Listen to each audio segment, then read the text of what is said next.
Le solicitamos tomar asiento. We kindly request you to take your seats.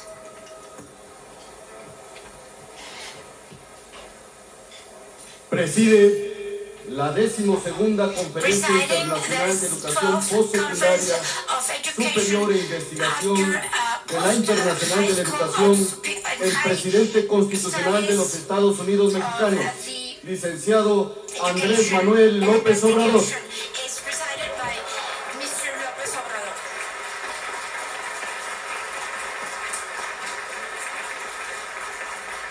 Lo acompañan el jefe de gobierno de la Ciudad de México, Martí Batres Guadarrama.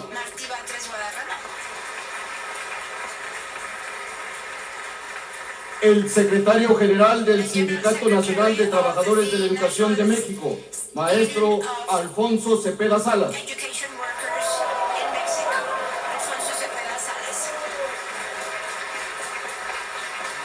La secretaria de Gobernación, Luisa María Alcalde Luján. La presidenta de la Internacional de la Educación, Susan Hochul.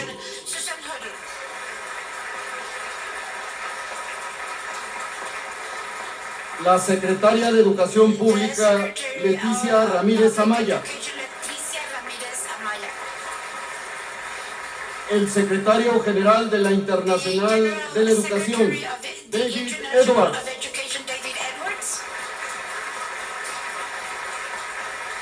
El titular de la Unidad de Administración y Finanzas de la Secretaría de Educación Pública, Óscar Flores Jiménez.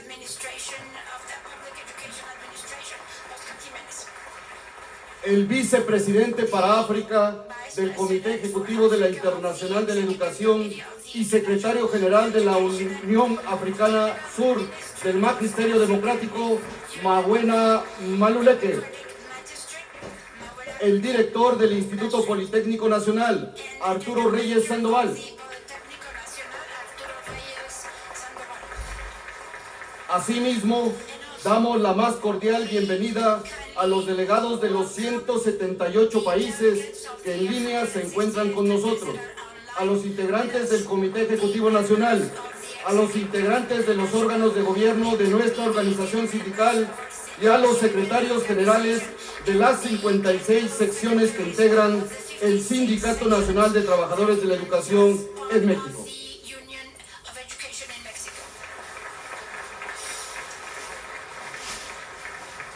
Procedemos con el mensaje de bienvenida a cargo del secretario general del Sindicato Nacional de Trabajadores de la Educación de México y miembro del Consejo Ejecutivo de la Internacional de la Educación, maestro Alfonso Cepeda Salas.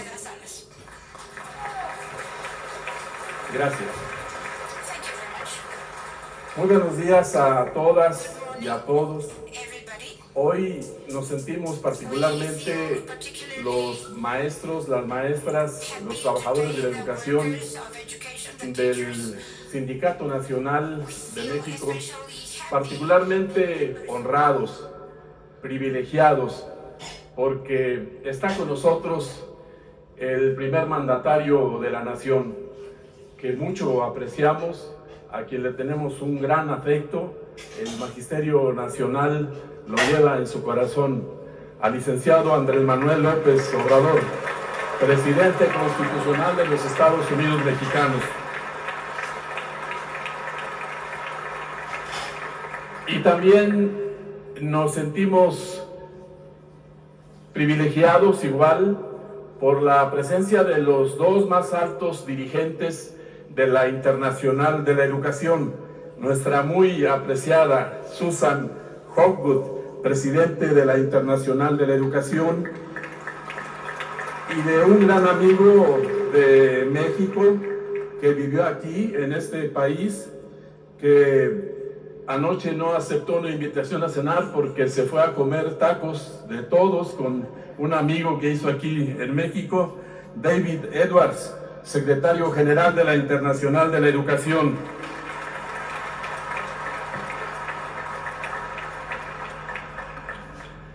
Muy distinguido presidio, funcionarios, funcionarias de primer nivel que colaboran de manera muy eficiente con el señor presidente de la República, la secretaria de Gobernación, nuestra querida secretaria de Educación, el jefe de gobierno de la Ciudad de México, y saludamos también a un gran investigador que le ha dado lustre y prestigio a nuestro país en el extranjero, 20 años como investigador en la Universidad de Oxford, nuestro amigo el doctor Arturo Reyes, director del Instituto Politécnico Nacional.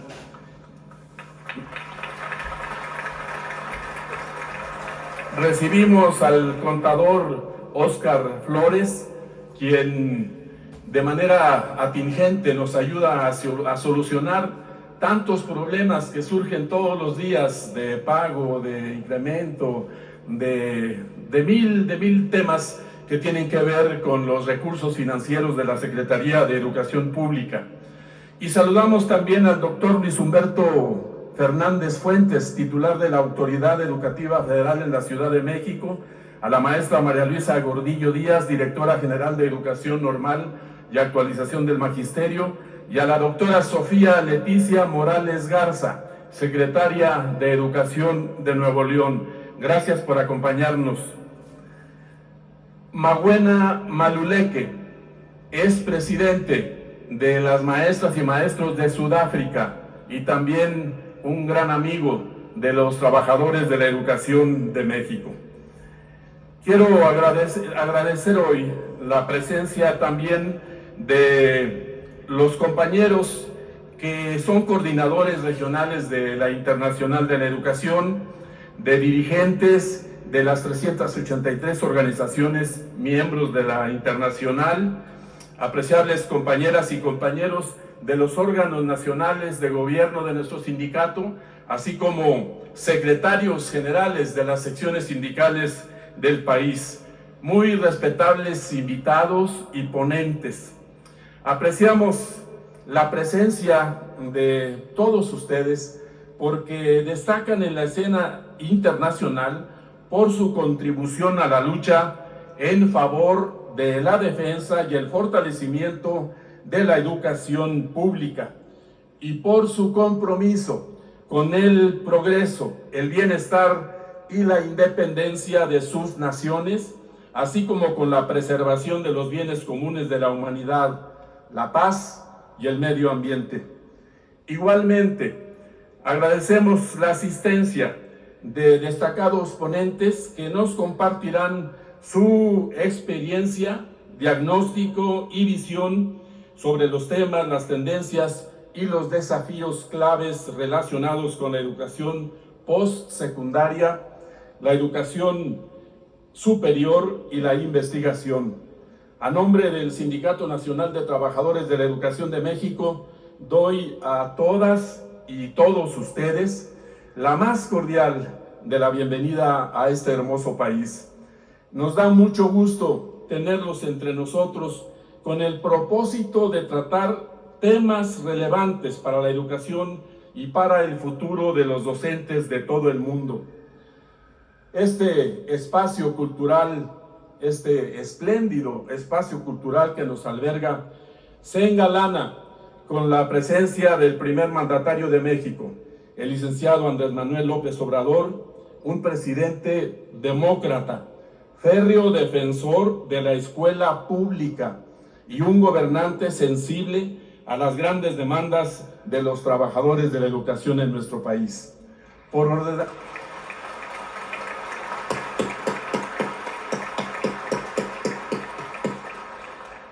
ordenamiento del presidente López Obrador, durante la pandemia no hubo un solo despido en el sector educativo.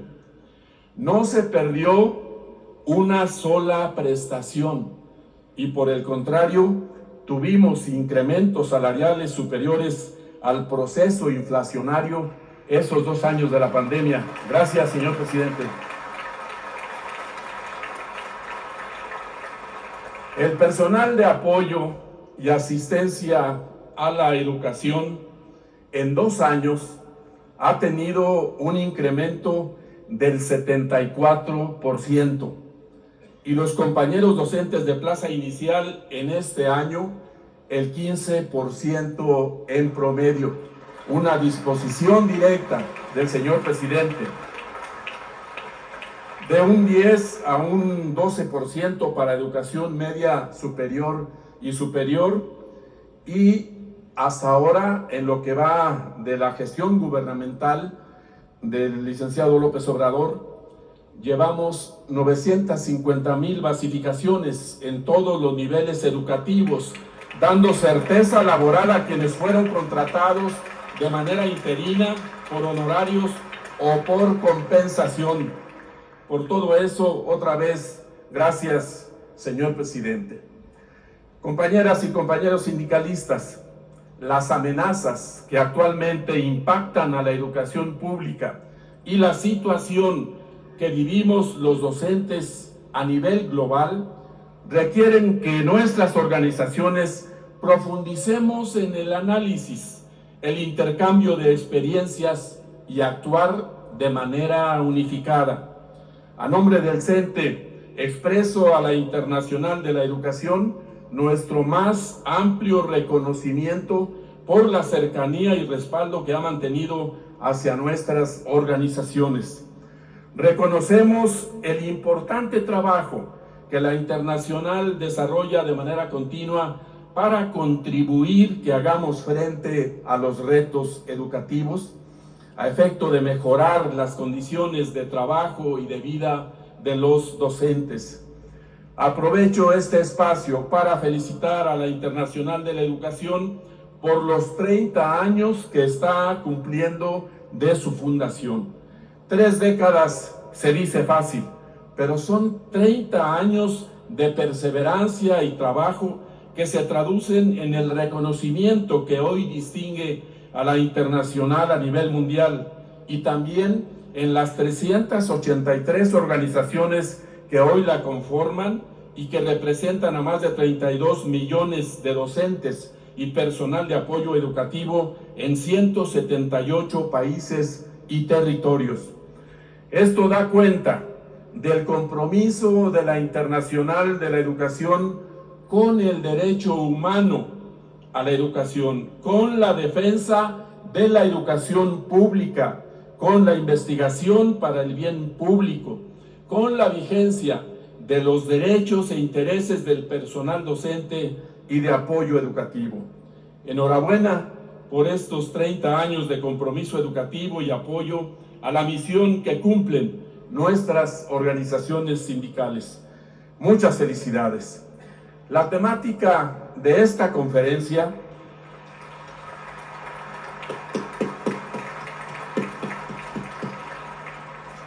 y en torno a la cual hoy y los próximos 2 días estaremos dedicados a analizar, gira en torno al liderazgo que necesitamos asumir en la educación postsecundaria, la educación superior y la investigación para el bien común. Los sistemas educativos, desde la educación básica hasta la educación superior, están inmersos en un contexto de añejos y nuevos retos. Ningún nivel educativo ha estado a salvo de las amenazas que se ciernen sobre la educación pública y sobre las condiciones en que los docentes debemos ejercer nuestra profesión. Las tendencias y procesos de privatización, comercialización y mercantilización de la educación desde el nivel básico hasta el superior, la amenaza que representan al derecho universal a la educación al perseguir el lucro como objetivo. A fin de encarar esta situación en nuestro país, el presidente Andrés Manuel López Obrador en el año 2019 lideró la reforma al artículo 3 de la Constitución y en 2021 se promulgó la Ley General de Educación Superior, con las cuales México dio un paso al frente para garantizar el derecho educativo de la juventud al establecerse la obligatoriedad a la educación media superior y superior, que también debe ser universal, inclusiva, pública, gratuita y laica. Así lo dice la Constitución Política de los Estados Unidos Mexicanos. Entre los objetivos de la nueva legislación educativa destacan los de sentar las bases para que el Estado cumpla con su obligación de garantizar el ejercicio del derecho a la educación superior, contribuir al desarrollo social, cultural, científico, tecnológico, humanístico, productivo y económico del país, y fomentar la formación de personas con capacidad creativa, innovadora y emprendedora, con un alto compromiso social, que pongan al servicio de la nación y de la sociedad sus conocimientos. Para dar cumplimiento a esta legislación, el gobierno federal ha creado en 5 años 202 universidades públicas para los jóvenes que viven en contextos vulnerables. Con ello, como ha propuesto reiteradamente el CENTE, lo que se fortalece es la concepción de que la educación es un derecho humano fundamental, un bien público y una responsabilidad indelegable del Estado. Las organizaciones sindicales durante la pandemia de COVID-19 demostramos al mundo una vez más que los docentes somos actores insustituibles de la educación, pero nuestro desempeño profesional no será el esperado si no recibimos los apoyos que nos permitan ejercer la profesión plenamente motivados, con certidumbre sobre nuestro futuro y el de nuestras familias. Este año estamos celebrando el 80 aniversario del CENTE. Nos hemos propuesto tomar las plazas públicas para comunicar a la sociedad que durante 8 décadas nos hemos entregado con vocación y profesionalismo a la educación al servicio del pueblo. Será también una oportunidad para explicar que un docente cualificado y motivado constituye la mejor garantía para que la educación que reciben las niñas, niños, adolescentes y jóvenes sea de excelencia y sea útil en sus vidas.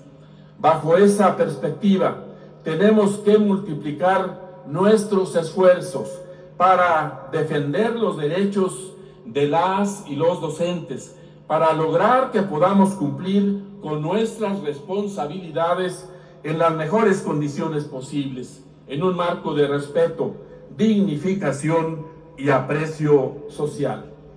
Compañeras y compañeros sindicalistas, les comparto nuestro llamado a la unidad y a la solidaridad internacional. Por la pública, uno somos todos y todos somos uno. Gracias, muchas gracias.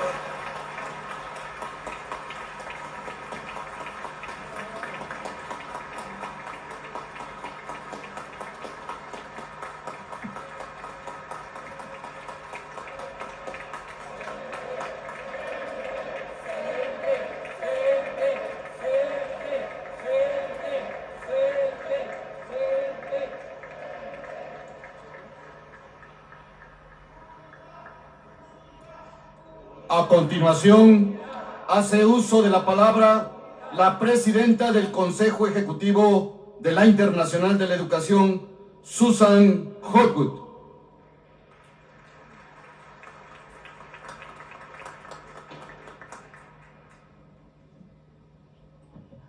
Well, thank you. Welcome, everybody. Good morning, friends, colleagues.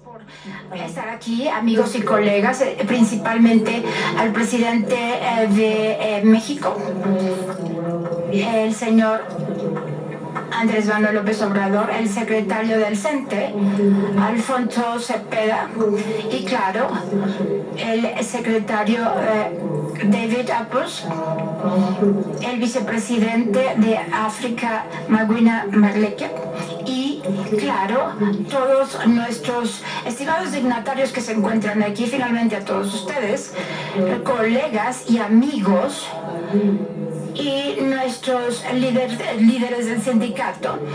Bienvenidos todos, es fantástico estar aquí en una ciudad tan hermosa, que es la primera vez que vengo a México, y esta ciudad tan maravillosa y esta ubicación tan hermosa. Esto es fantástico, bienvenidos. Esta es la 12ª Conferencia Internacional de Educación Postsecundaria Superior e Investigación, y claro, todos estamos aquí con gente que está en línea, como todos ustedes sabemos. Como todos saben, teníamos que haber venido en 2020, así que poder venir ahora ya se buscaba con ansias. Anticipo, como dije, mi colega en el Fórum Internacional, Alfonso Cepeda, secretario del CENTE. Esto representa a más de 1 millón de participantes, a muchísimos, más de 7,000 estudiantes, sus hermanos y hermanas globalmente en la IE, y quiero agradecerles la eficiencia de la organización y también al CENTE. Gracias por los segmentos de la conferencia que serán publicados en línea. Tenemos desde nuestro mundo en las 6 regiones donde estamos, desde Canadá hasta Argentina, desde Noruega hasta Sudáfrica, y islas como Fiji, Nueva Zelanda y Australia. Algunos están participando en esta conferencia por primera vez desde nuestro último congreso para la familia IA, que específicamente lograron organizar esto para este Congreso de Educación. Hemos hecho esto desde los últimos 14 años, reuniéndonos en una forma que ha mantenido el paso muy preciso. Hemos lo hecho en las Naciones Unidas a través del Comité de Consejo y los expertos de OECD en educación superior, y hemos estado participando para defender los derechos de autor en recursos públicos para que los maestros puedan tener acceso a este tipo de materiales. Bueno, esto se ha mantenido como algo en otros niveles de educación. Hemos aumentado la movilización durante los últimos años, y muchos de ustedes aquí tienen historias de éxito para compartir. Colegas, tenemos mucho que celebrar y sobre lo que tenemos que reflexionar ahorita. Y el Congreso Mundial en el 2024 será una buena oportunidad para llevar cuentas y compartir experiencias, escuchar, hacer estrategias juntas y hablar de cómo podemos ir hacia adelante de manera colectiva para mejorar la situación global. Y tenemos este tema por la pública, y tenemos la investigación para el bien de esto, y en una campaña que nos ofrece la oportunidad de unir esfuerzos como un movimiento y juntar todos los valores nucleares de todas estas naciones y misiones para aumentar la educación y investigación en las transformaciones más importantes que hemos llevado a cabo. Hoy vamos a hablar de cómo aumentar el financiamiento público.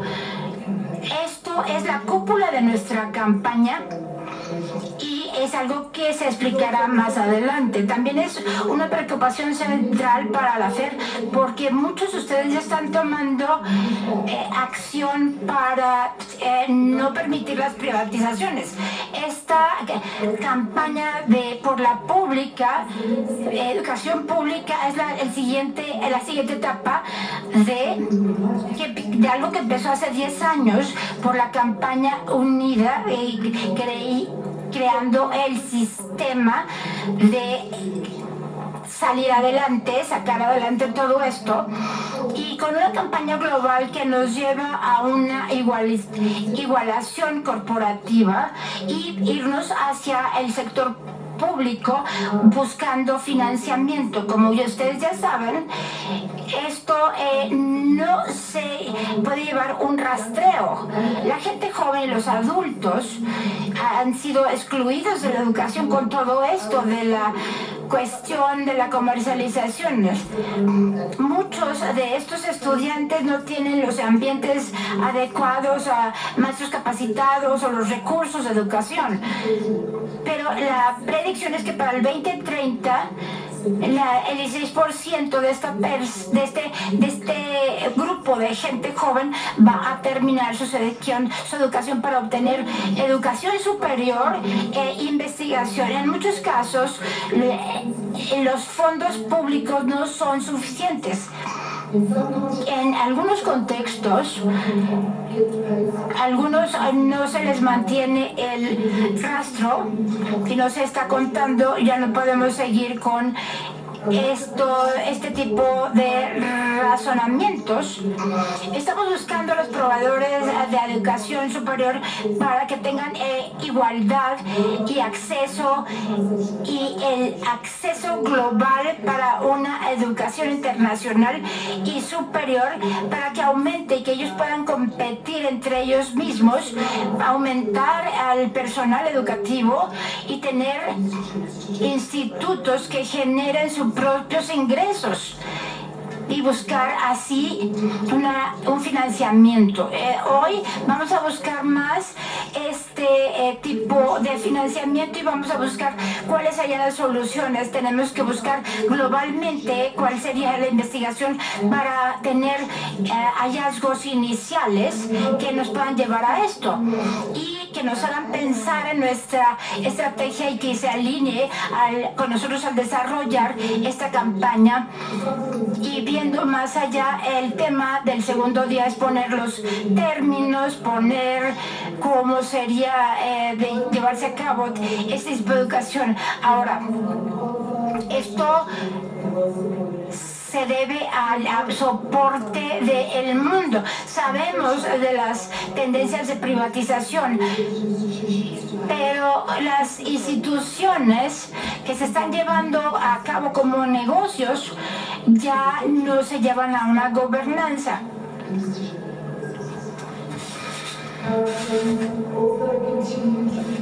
También seguimos alimentando la precarización del empleo, que sigue siendo un problema importante en el sector, amenazando la calidad de la enseñanza y la investigación. El personal precario se enfrenta a la inseguridad laboral y de los ingresos y sufre la exclusión de la gobernanza institucional y de la toma de decisiones. A veces no hay como el derecho a vacaciones pagadas, bajos salarios también prevalecen entre el personal temporal y les obliga a complementar sus ingresos con otros empleos, y esto provoca un aumento vertiginoso de la carga de trabajo.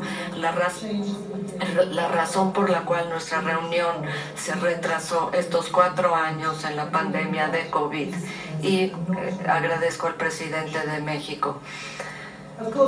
Claro, todo lo que hemos visto en estos últimos 4 años, como dije, es la pandemia de COVID. Uno de los rasgos llamativos de la salida de México a la crisis en materia de educación es especialmente relevante.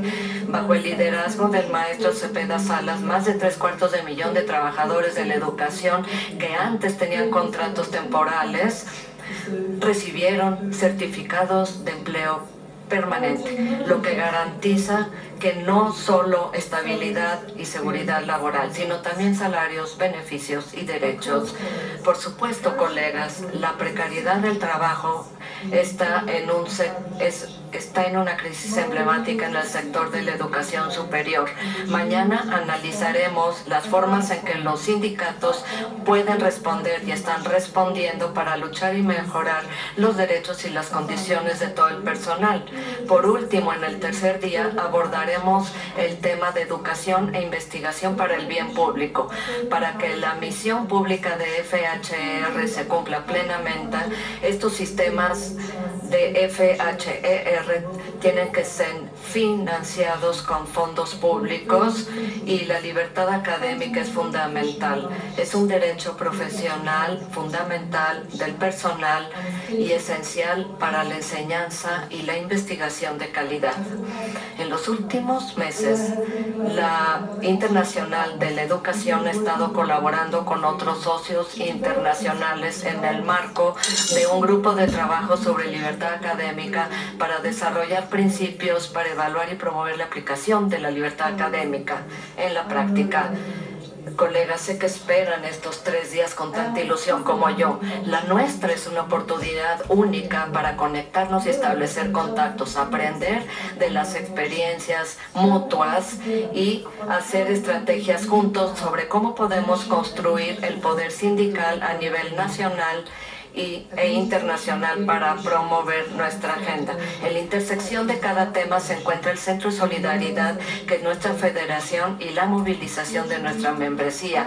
A cada uno de ustedes les animo a que interactúen con firmeza, a que se escuchen unos a otros con seriedad y tener discusiones optimistas sobre el camino a seguir. Muchas gracias.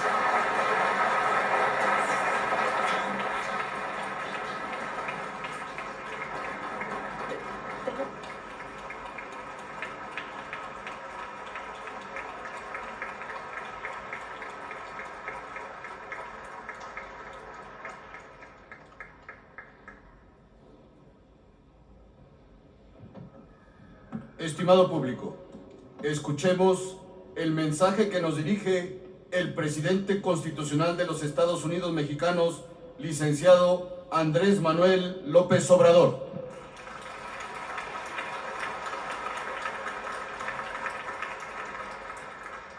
Amigas, amigos, maestras, maestros, representantes de trabajadores de la educación de muchos países del mundo, bienvenidos a México. Nos da mucho gusto que México sea la sede para llevar a cabo este encuentro, para que se reúna la Internacional de la Educación.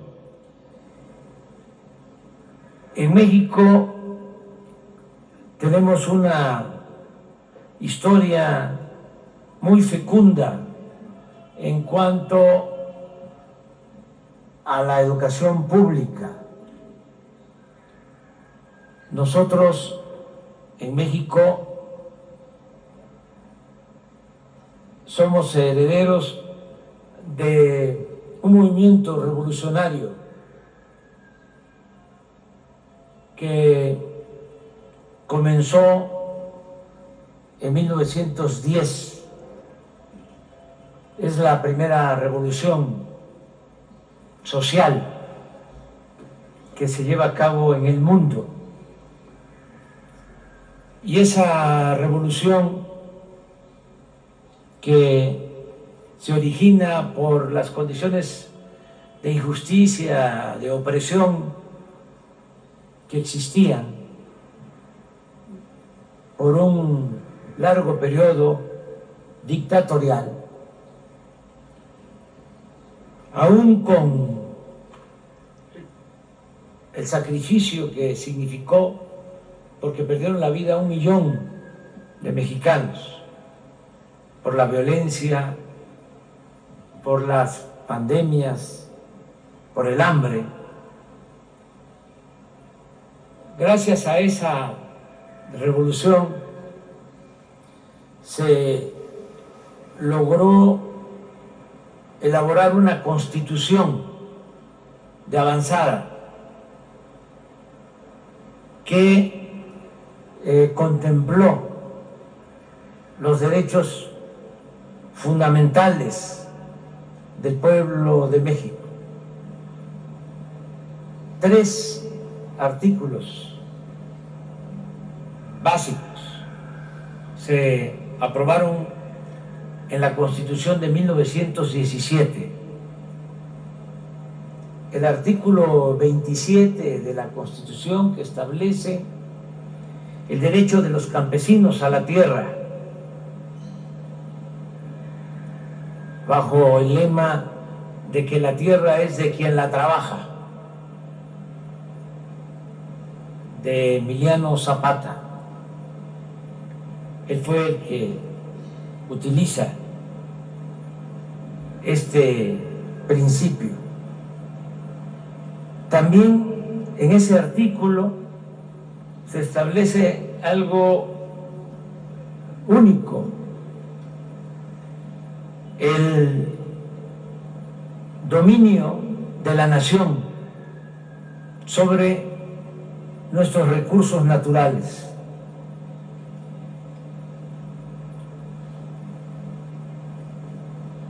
En particular, el dominio de la nación sobre el petróleo. En la legislación anglosajona, hasta la fecha, se concibe y es legal el que el dueño de la tierra es también el dueño del subsuelo y de los recursos naturales del subsuelo. En nuestro país, a diferencia de lo que pedían las compañías petroleras extranjeras, en el artículo 27 queda establecido que el petróleo es de la nación, no es del dueño de la tierra. El petróleo es de todo el pueblo. También se aprueba el artículo 123, que es de vanguardia, porque se establece la jornada laboral de 8 horas. En ese entonces fue todo un avance, porque en la dictadura porfirista se trabajaba de 6 a 6, de 6 de la mañana a 6 de la tarde. Había trabajo infantil, salarios precarios, no habían prestaciones, no había día de descanso. El domingo no era día de descanso, se tenía que trabajar todo el tiempo, y mucho menos otras prestaciones como reparto de utilidades, nada de eso. En el artículo 123 se establecen estas prerrogativas en beneficio de los trabajadores, también el derecho a la huelga. Y lo dejé al final, otro artículo fundamental de la Constitución fue el artículo 3, para establecer la educación pública gratuita en todos los niveles de escolaridad. pública, gratuita, laica. Fue un avance, porque en la dictadura tenían acceso a la educación, muy pocos. Sabían leer, escribir, contar. A principios del siglo XIX, en la primera década del siglo XIX, 4% de los mexicanos, 96% no sabían leer, ni escribir, ni contar. Entonces, con la revolución se impulsa la educación pública. Hay momentos estelares cuando el maestro José Vasconcelos fue secretario de Educación Pública, un maestro, escritor extraordinario que impulsó la educación pública, es el creador de los desayunos escolares. Estamos hablando de los años 20 del siglo pasado. Creó brigadas para ir a los pueblos más apartados a alfabetizar. Les llamó misiones culturales y se impartían clases, se alfabetizaba y se enseñaban oficios. Y se llevaban maestros de música y de arte. En ese tiempo fue tan importante el momento que se vivió en México en cuanto a avance educativo, que vino una maestra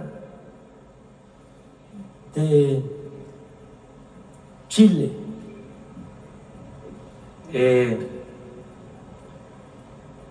Gabriela Mistral, a trabajar de voluntaria en las misiones culturales y visitó todos los pueblos. Esa maestra chilena, poetisa, escritora, llegó a ser premio Nobel de literatura. Chile tiene 2 premios Nobel, Gabriela Mistral y Pablo Neruda. Nos ganan en eso. Nosotros tenemos un premio Nobel, el maestro, gran escritor, Octavio Paz. Luego se impulsa también la educación en todas las comunidades rurales, con el apoyo de maestras, de maestros, en un gobierno que es un referente para lo que estamos haciendo ahora. Nosotros hemos tenido en nuestra historia 3 grandes presidentes que todavía los recordamos con cariño y que gobiernan todavía con su ejemplo. Benito Juárez es el mejor presidente que ha habido en México, un indígena zapoteco que enfrentó a los conservadores y luego de que los conservadores salieron derrotados del movimiento de reforma, fueron al extranjero y trajeron a un príncipe y con el apoyo de Napoleón III nos invadieron porque querían convertirnos en colonia. Nos invadió el ejército más poderoso del mundo en ese entonces el ejército francés, 30,000 soldados franceses. Pero Juárez era un hombre con principios, con ideales y perseverante, y nunca perdió la fe en la causa que defendía. Se restauró la República, se expulsó a los invasores y se logró la segunda independencia de México. Segundo presidente que recordamos con cariño fue Francisco I. Madero, el que convocó a tomar las armas al pueblo para derrocar a la dictadura cuando la revolución. Un hombre bueno. De esas cosas excepcionales en la vida pública, en la vida política, porque era hijo de hacendados, igual que Simón Bolívar, el libertador de nuestra América. Y a pesar de su origen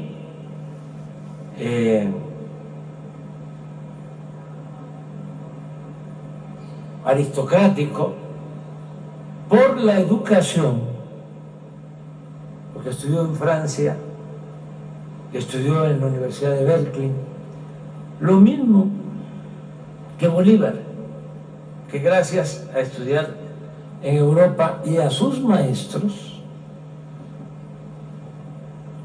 tomó conciencia y llevó a cabo las transformaciones que necesitaban varios países de América, sobre todo el ser independientes. Lo mismo en el caso de Madero.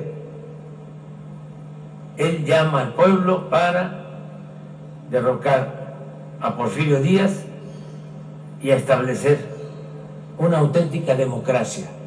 Por eso lo consideramos el apóstol de la democracia, porque fue cobardemente asesinado. Pero siempre lo vamos a recordar con mucho respeto. Y el tercer presidente es el general Lázaro Cárdenas, que, como les comentaba, de 1934 a 1940, que gobernó después de Vasconcelos. Cuando Vasconcelos fue secretario de Educación, el presidente era Álvaro Obregón, en los años 20. Aquí estamos hablando ya del 34 y 40. El presidente Cárdenas impulsa la educación rural. Y los antiguos hacendados, caciques de los pueblos, no querían que la gente aprendiera a leer, escribir. Y no quería a los maestros y los reprimían. Hubo persecución al magisterio.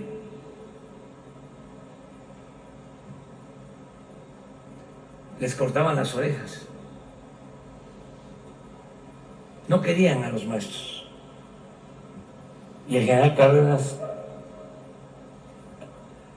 decidió que tenía que impulsarse la educación en México. Llegó a decir: si es necesario, le voy a devolver a los campesinos el Mauser, el rifle con el que hicieron la revolución, para que defiendan el ejido y la escuela. Fue un momento importantísimo, porque se crearon las escuelas rurales, albergues, se impulsó mucho la educación indígena, bilingüe. Fue también otro momento estelar en la historia de la educación en México. Ya más reciente, tuvimos otro presidente, bueno, Adolfo López Mateos, que él decide impulsar la educación pública entregando los libros de texto a todos. Y también hubo mucha oposición de los conservadores, manifestaciones en contra de los libros de texto. Yo era estudiante de primaria cuando llegaron a mi pueblo los libros de texto en los años 60 del siglo pasado. Y a pesar de las protestas de los conservadores, se estableció la entrega de los libros de texto. Tengo algo que contarles, a lo mejor les voy a aburrir con lo que estoy diciendo, pero les cuento que pasó el tiempo y yo llegué a ser dirigente de un partido y se hizo una reforma electoral en donde se aprobó, el presidente de entonces impulsó el que se le entregara bastante dinero a los partidos. Y a nosotros nos pareció un abuso, un exceso, porque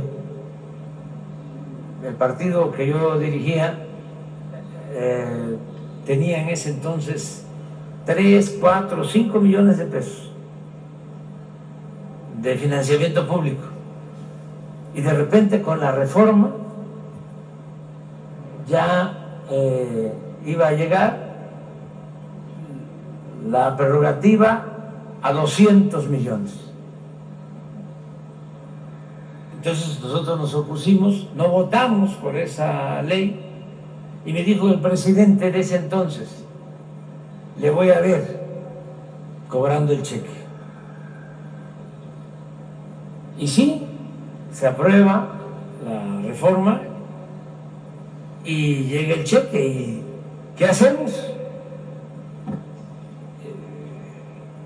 Resolvimos mantener lo básico y el excedente, que fue bastante, lo invertimos en 3 cosas. Se crearon unas casas para proteger a los migrantes que por necesidad tienen que ir a Estados Unidos y que son maltratados.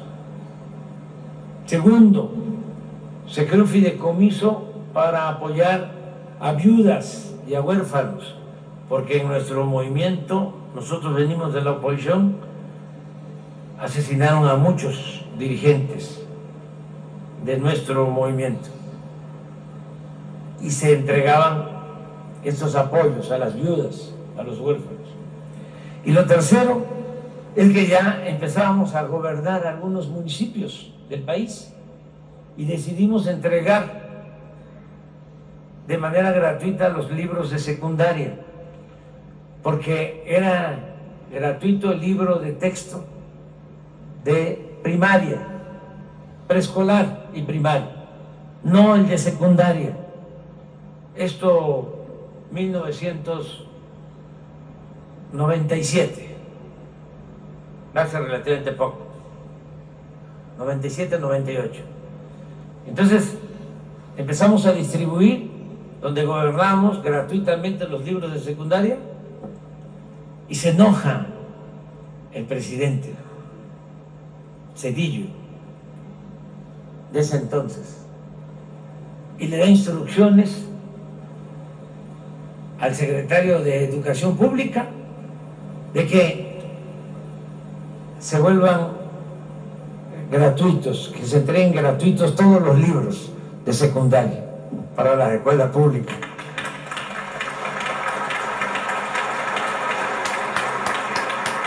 No teníamos ningún cargo. Por eso es importante la democracia. Porque se pueden lograr cosas sin ocupar cargos en el gobierno. Ahora, pues estamos obligados a apoyar la educación pública, gratuita, de calidad. Yo estudié por una beca. Llegué aquí en 1972 de Tabasco, de mi estado, de mi pueblo, y pude estudiar en la Universidad Nacional Autónoma de México, en la UNAM, la carrera de Ciencia Política, porque vivíamos por aquí cerca en una colonia popular que se llama la Colonia Guerrero, en una casa así, grande, vivíamos 80 estudiantes y ahí nos daban hospedaje y nos daban alimentación. Gracias a eso pude estudiar y también pude estudiar porque en ese entonces no se rechazaba a los jóvenes que querían ingresar a las universidades, como lamentablemente sucedió en todo el periodo neoliberal, en los últimos años, en donde con el pretexto de la calidad de la educación, de la excelencia, empezaron a aplicar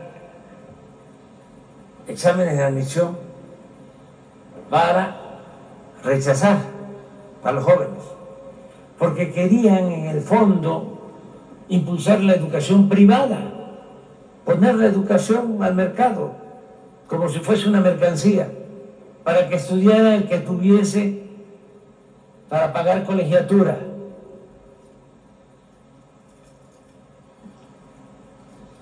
Y no es que no pasaran el examen de admisión, es que no había cupo, no había espacios en las universidades públicas, porque no tenían presupuesto suficiente. Aquí en la UNAM, a diferencia de cuando yo estudié, cuando yo presenté examen, de cada 10 que queríamos ingresar, teníamos posibilidad de hacerlo, 9, y solo 1 era rechazado. En los últimos tiempos, de cada 10, rechazaban a 9, y solo entraba 1. Y aplicaban un examen con 125 preguntas, y decían, bueno, en la UNAM, para medicina, tenemos 20,000 solicitudes de ingresos, pero nada más hay 1,000 espacios. ¿Cómo le hacemos? Pues si son 125 preguntas, vamos a que puedan entrar los que contesten bien 124. Y así seleccionaban a los 1,000. El que contestaba bien 123 de las 125 no entraba. Entonces, no es que no pasara el examen, es que no había cupo, no había espacio. ¿Qué sucedió con el tiempo? Pues al principio creció la matrícula de las escuelas privadas, mucho, pero llegó un momento en que se estancó, porque ¿de dónde obtiene ingresos un obrero, una gente de clase media baja, clase media media, para pagar colegiatura y que estudien sus hijos? Sí, por muy barata que sea una colegiatura, significa hasta la mitad del sueldo de un trabajador. Entonces se les condenaba a no estudiar. Por eso ahora nosotros estamos buscando que no haya rechazados. Son 4 las medidas que estamos llevando a la práctica. Primero, dignificar la labor de las maestras, de los maestros.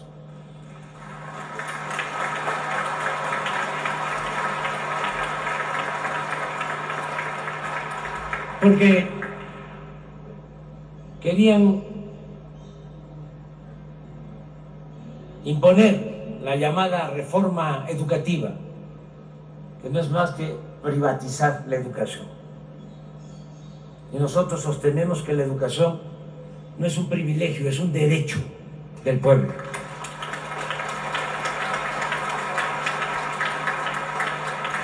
Entonces, fueron preparando el terreno con toda una campaña de desprestigio del Magisterio Nacional, de que no se avanzaba, de que había rezagos educativos por culpa de las maestras y de los maestros. Y eso se terminó. Se canceló esa mal llamada reforma educativa que tenía el propósito de privatizar la enseñanza, y ahora estamos trabajando en unidad con maestras, con maestros, y hemos avanzado. Lo que decía aquí el maestro Cepeda, con quien tenemos muy buena relación, que es un buen dirigente.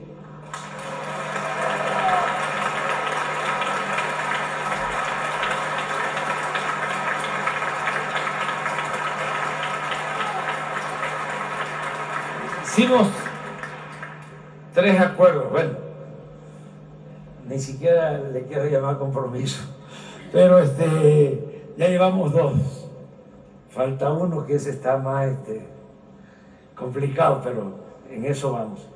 Uno, la basificación. Hemos basificado, como él lo acaba de externar, a 900,000 maestros, maestras. 2, tomamos una decisión importante que nos va a significar, creo que como 45,000 millones de pesos. Les voy a explicar en qué consiste. Nuestro país está creciendo en lo económico, estamos saliendo de la crisis, sobre todo de los daños ocasionados por la pandemia, daños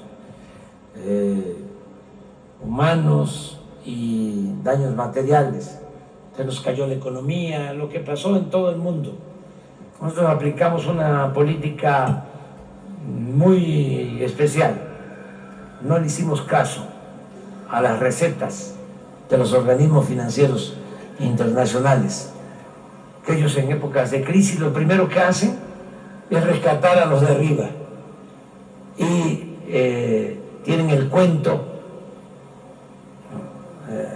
de que si llueve fuerte arriba, gotea abajo, como si la riqueza fuese contagiosa o permeable. Entonces rescatan a los de arriba. Nosotros cambiamos eso. De abajo hacia arriba es todo el apoyo. Estamos destinando una cantidad de presupuesto considerable a atender a la gente más pobre. Nuestra divisa es que por el bien de todos, primero los pobres, y eso es lo que estamos aplicando. Programas de bienestar, y esto se complementa con el apoyo que están enviando nuestros paisanos migrantes porque hay 40 millones de mexicanos viviendo, trabajando en Estados Unidos y están enviando, este año va a ser cerca de 65,000 millones de dólares que llega abajo a las familias más pobres, a 10 millones de familias. Bueno, con esas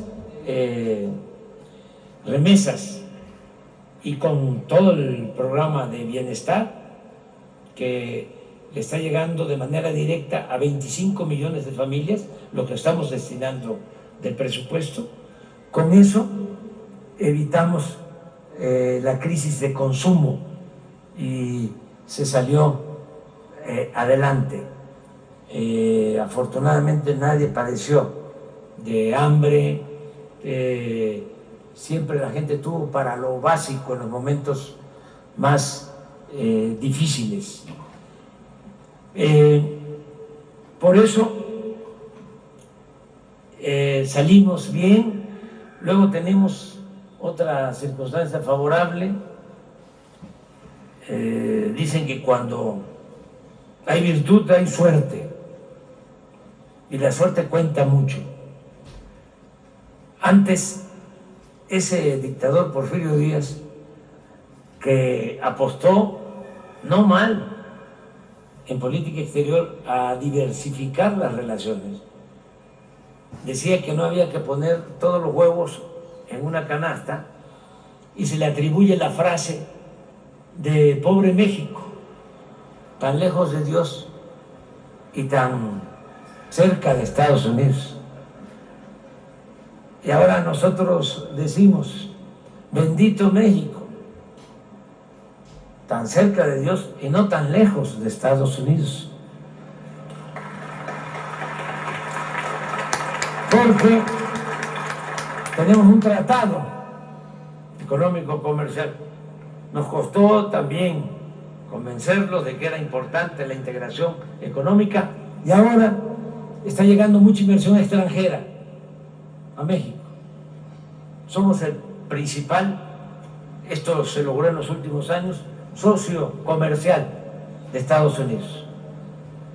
Y esto nos pone en una situación especial, y además la política nuestra de apoyo a la gente más pobre y la inversión pública que reactiva la economía, sobre todo la industria de la construcción, y genera muchos empleos, nos lleva a que México sea uno de los países hoy en día con menos desempleo en el mundo.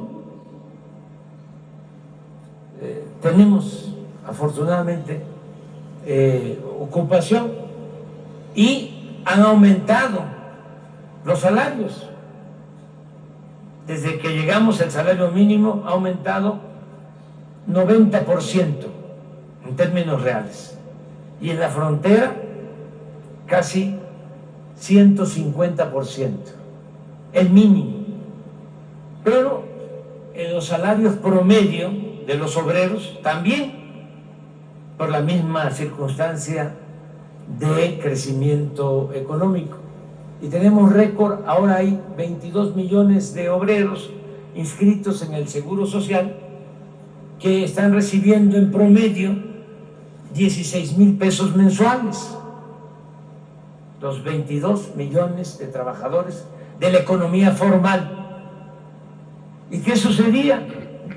Que había maestros ganando 10,000 pesos mensuales. Entonces tomamos una decisión con el maestro, dirigente del sindicato,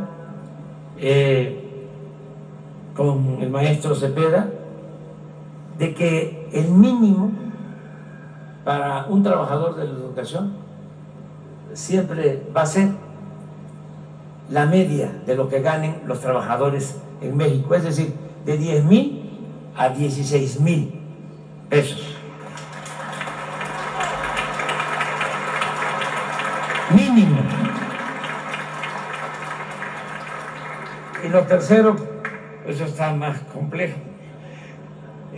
Yo ya termino en 11 meses mi mandato. Yo creo que va a continuar la transformación y a lo mejor le vamos a dejar a quien venga al relevo esta otra petición del sindicato de maestros. Durante el periodo neoliberal, que nosotros llamamos neoporfirista, pusieron las pensiones de los trabajadores y de los maestros en manos de financieros, privatizaron las pensiones. Y si esto no se corrige, un maestro va a terminar recibiendo cuando se jubile la mitad, cuando mucho, de lo que ganaba mientras laboraba, y a veces menos. ¿Cuánto? 30%. Entonces estamos buscando la forma de revertir esa decisión. Vamos a ver.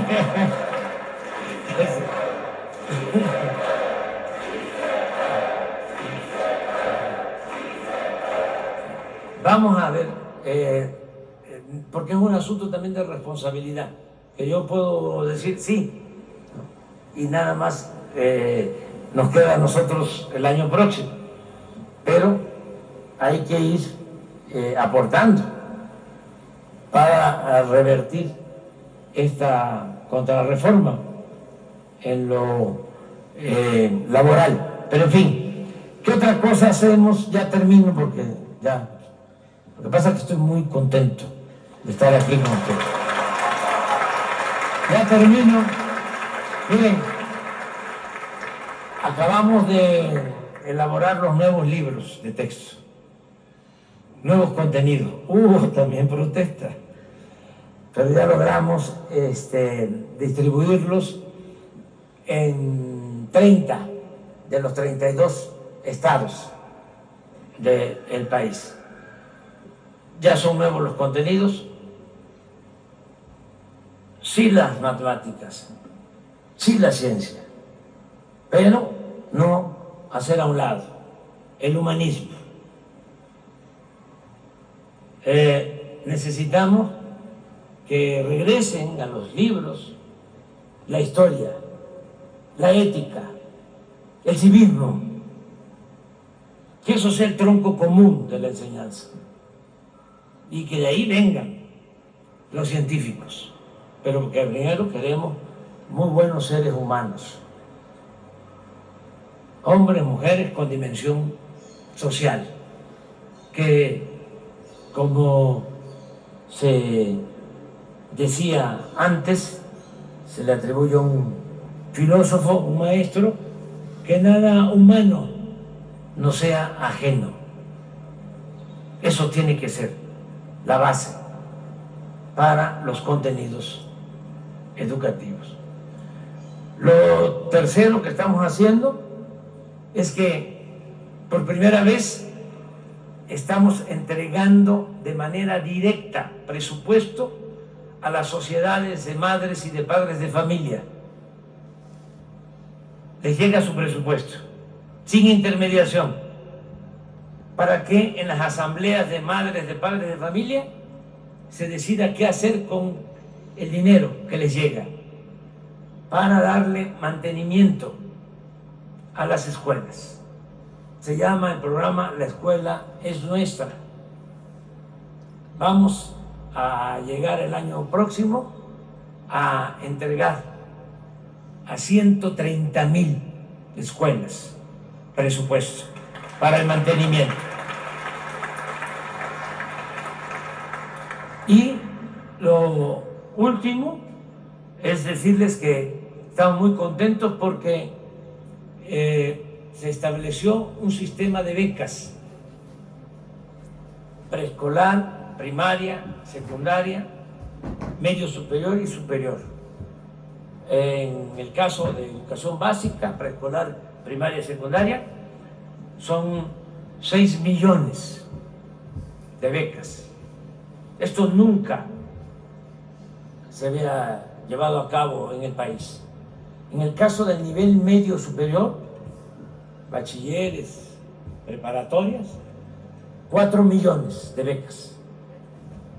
Todos los estudiantes de educación pública en México tienen su beca de nivel medio superior.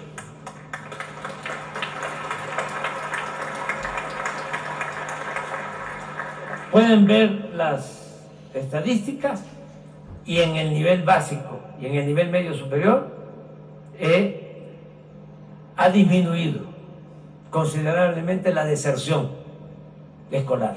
Además, ustedes lo saben bien, en el nivel medio superior es el nivel de la adolescencia, es el nivel más difícil y es donde tenemos que cuidar a los jóvenes, en el caso nuestro, para que no caigan en la tentación de tomar el camino de las conductas antisociales, que no los enganchen, que no se los lleven los de las bandas de la delincuencia. Estamos dando abajo la pelea con estos de las bandas de la delincuencia organizada, del narcotráfico, y les estamos quitando sus semilleros, sus ejércitos de reserva para delinquir, porque ahora se garantiza a los jóvenes el derecho al trabajo y el derecho a la educación. Cuando les digo que se les garantiza el derecho al trabajo es porque hay 2.600.000 jóvenes en México que se les da trabajo como aprendices. El que no estudia, el que no tiene trabajo, se le contrata como aprendiz y se forma, se capacita en una empresa, en un comercio, en un taller y recibe un salario mínimo. De esta forma estamos atendiendo a los jóvenes. ¿Saben qué hacían antes?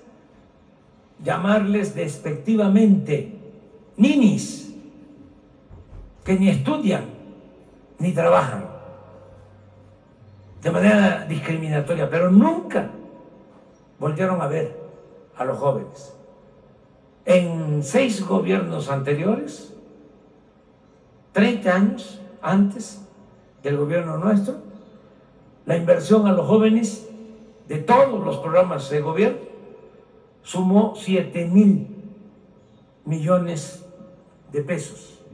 En el tiempo que llevamos nosotros, solo este programa, que se llama Jóvenes Construyendo el Futuro, significa una inversión que no gasto de 100,000 millones de pesos.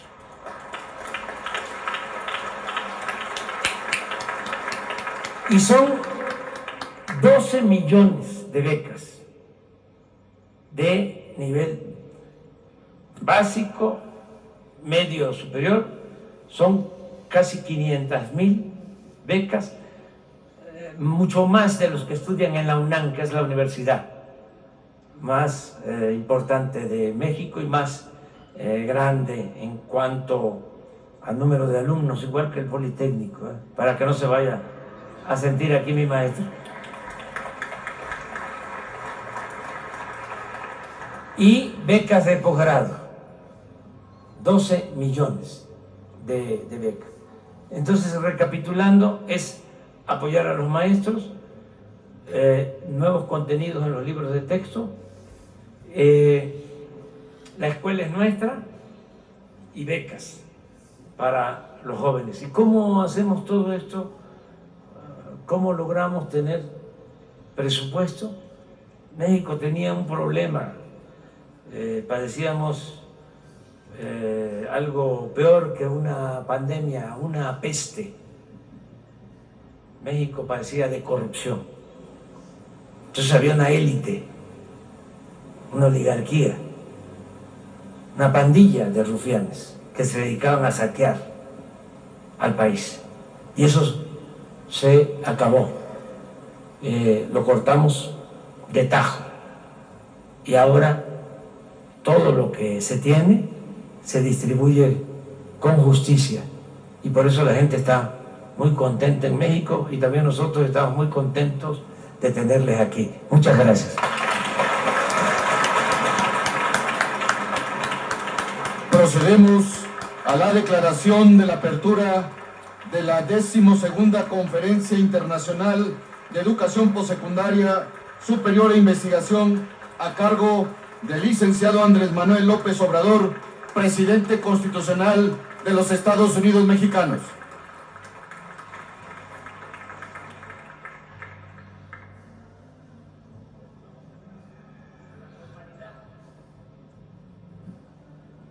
Al protocolo, a la formalidad, protocolo y ceremonial. Dice así: hoy a las 12:15 de la tarde del día 24 de octubre de 2023, Día de las Naciones Unidas, como presidente constitucional de los Estados Unidos mexicanos, doy por inaugurada la 12ª Conferencia Internacional de Educación Postsecundaria Superior e Investigación de la Internacional de la Educación. Muchos éxitos en sus actividades y México es su casa. Gracias.